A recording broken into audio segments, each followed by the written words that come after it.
করছে কি দেখো। আচ্ছা আমরা বড়রা কথা বলছি না, মা এসছে তো, মাকে খেতে দেবে না? তোমার কাছে এসেছে, তুমি খেতে দাও, আমি কি খেতে দেবো? দেখেছো তোমার মেয়ের কথা শুনছো? আমি কিছু খাবো না দিদি। আমি তো তাই বললাম রে বুড়ো। হ্যাঁ আমিও তো সেটাই বলছি। ও মুখেই যত বলুক এটা করব সেটা করব, সময়ের কাজ সময়ে না করলে সেটা যে আর করা যায় না, সেটা ওকে বুঝতে হবে, দাম দিয়ে বুঝতে হবে। দেখে আমি আর এর মধ্যে কোনো কথা বলতে চাই না, আর বললেও শুনবে কেন? ও অ্যাডাল্ট হয়েছে, ওর নিজের যেটা মনে হচ্ছে সেটা ও করবেই। তবে অন্যরকমও কিছু করতে পারতো যদি কোজাগরি একটু সাহায্য করত, সেইটা করলো না। কোজাগরি জানে যে আমার মেয়েটা আমার জীবনে একটা কত বড় জায়গা, শুধুমাত্র নিজের জেদ বজায় রাখতে কোজাগরি এইটা করলো। আমি এর জন্য জীবনে ওকে কোনোদিন ক্ষমা করতে পারবো না। আমার মেয়ে যদি কোনোদিন নিজের ক্ষমতায় নিজের পায়ে উঠে দাঁড়ায়, হয়তো হয়তো তখন কোজাগরিকে আমি মেনে নেব, কিন্তু তার আগে কখনো না, কোনোদিনও না। দেখ তোর মেয়ে কি করে। আমি তো তোকে বলছি বুড়ো, তোর মেয়ে এলো বলে ওই বাড়ির যা গল্প শুনেছি, এতে শাশুড়ির যা গল্প শুনেছি, বাবা তুমি টিকতে পারলে হয় ওখানে। তোর মেয়ে ফিরে এলে তুই ওকে ফেরাতে পারবি না, কিন্তু তোর ছেলেরা, ওর দাদারা কি ওকে নেবে? একসময় খুব লড়াই করেছিল ওর জন্য, তো ও তো তাদের কথা শুনলো না। এখন তাদের সংসার হয়ে গেছে, বউরা এসেছে, কদিন বাদে বাচ্চা কাচ্চা হবে, তখন তাদের সংসার দেখবে না তাদের বোনকে দেখবে? একটু ভাব পুরো। আমি স্বপ্নেও এই দিনের কথা ভাবতে পারি না মা।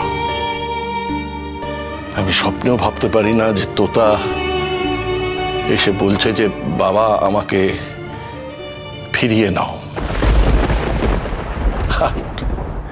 আর সেটা হবেও না মা। তোতাকে তো চেনো, অসম্ভব জেদি, স্টাবার্ন। ও মরে যাবে তবু আমার কাছে এসে দাঁড়াবে না, ভিক্ষে করে খাবে, তবু কোনোদিন এসে বলবে না। আমার কোথায় অসুবিধা হয় জানো তো মা? মনে হয় যে এই এই এই এই একটি কারণেই আমি কোজাগরিকে কখনো মেনে নিতে পারবো না। এই একটি কারণে আমি আমি আমি তো একটা মধ্যবিত্ত মানুষ, আমার তো অনেক রকমের নিজস্ব সমস্যা আছে, কিছু সীমাবদ্ধতা আছে, কিন্তু আমার একটা স্বপ্ন ছিল আমার মেয়েকে নিয়ে। আমি মনে মনে ভাবতাম যে তোতা এসে দাঁড়িয়ে বলবে বাবা আমি দুর্দান্ত লেখাপড়া করছি, আমি এমন একটা রেজাল্ট করব যে দুনিয়া কেঁপে যাবে। তাই আজ যখন মেয়েটাকে দেখলাম যে রিফ্লেক্টেড গ্লোরিতে বাঁচছে, সে তার স্বামীর গর্বে ডগমগ হয়ে রয়েছে, তখন আমার মনে হলো যে আমি আমার জীবনের সমস্ত স্বপ্ন এক করে এই মেয়েটাকে বড় করতে চেয়েছি। এই কারণে আমি এই কথাগুলো কারোর সঙ্গে শেয়ার করতে পারছিলাম না মা। এ বাড়িতে তো তোতাকে নিয়ে কথা বলা যায় না, শুধু তোমার সঙ্গে কথা বলা যায়, তাই শেয়ার করলাম এবং একটু সান্ত্বনাও পেলাম। সত্যি কি সান্ত্বনা পেলাম মা? আমার তোতার জীবনটা তো শেষ হয়ে গেল, আমার মেয়েটার ভবিষ্যৎটা ধ্বংস হয়ে গেল, আর এই কাজটা গুছিয়ে নিজের হাতে করলো কোজাগরি, শুধুমাত্র নিজের ভুল জেদকে, নিজের ইগোকে প্রতিষ্ঠা করতে গিয়ে আমার সাথে এই লড়াইটা লড়ে। এই জন্যই আমি কোজাগরীকে কোনোদিন ক্ষমা করতে পারবো না, শুধুমাত্র তো তার কারণে মা, তো তার কারণে।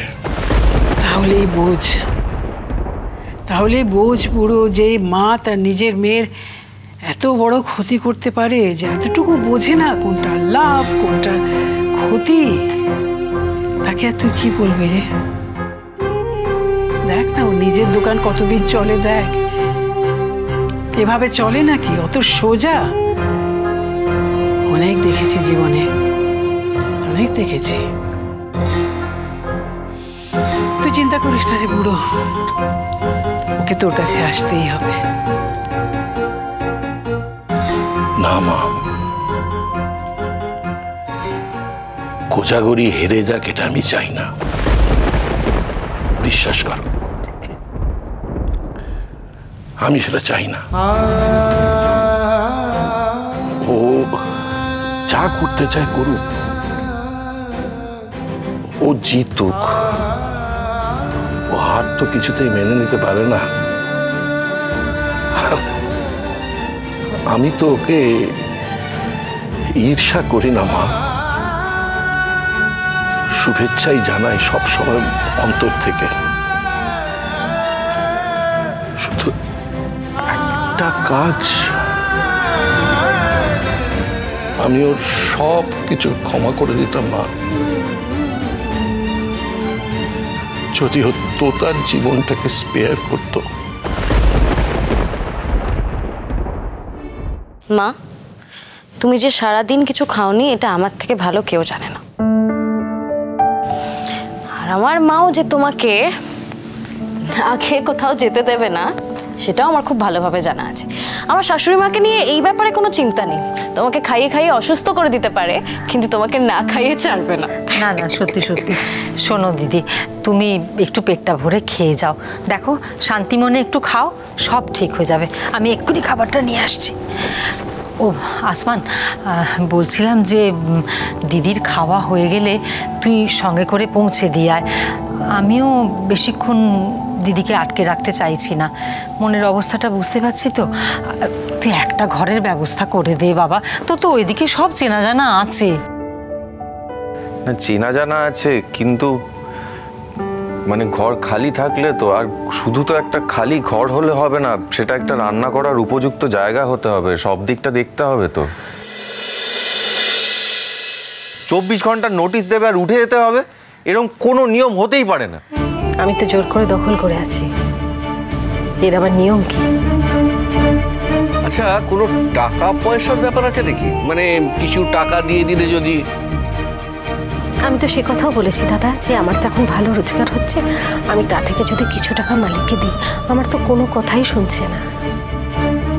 এর মধ্যে কারোর উস্কানি তো আছে দিদি, তুমি বিশ্বাস করো আর নাই করো, আমি এখন তোমাকে বলে দিলাম, তুমি পরে মিলিয়ে নিও। হতেই পারে দিদি, কোনো কিছুই আর অবিশ্বাস করছি না। আমার যা কপাল, তাতে সব সম্ভব। তবে একটাই সান্ত্বনা, বা এটাই সত্যি, সারা জীবন সৎপথে থেকেছি, কোনোদিন কারোর ক্ষতি করিনি। ঈশ্বর আমাকে ঠিক সাহায্য করবেন, কোনো মারাত্মক ক্ষতি কেউ আমার কখনো করতে পারবে না। দাঁড়াও দিদি, আগে আমি তোমার খাবারটা এনে দিই, তুমি একটু তৃপ্তি করে খাও তো। দাঁড়া, আমি নিয়ে আসি।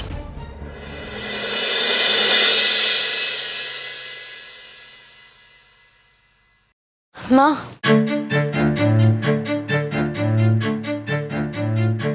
মা, তোমার খুব মন খারাপ করছে না? দোকানটা এত কষ্ট করে দাঁড় করালাম। এটা তো তুমি জানতেই মা, দখলদারি জায়গা যে কোনো মুহূর্তে চলে যেতে পারে।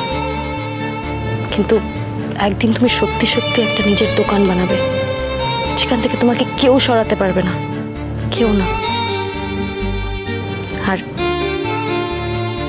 সেদিনটা আসতে বেশি দেরি নেই, কিন্তু আমি বলছি, আমি জানি না কিভাবে হবে, কিন্তু এটা আমার বিশ্বাস।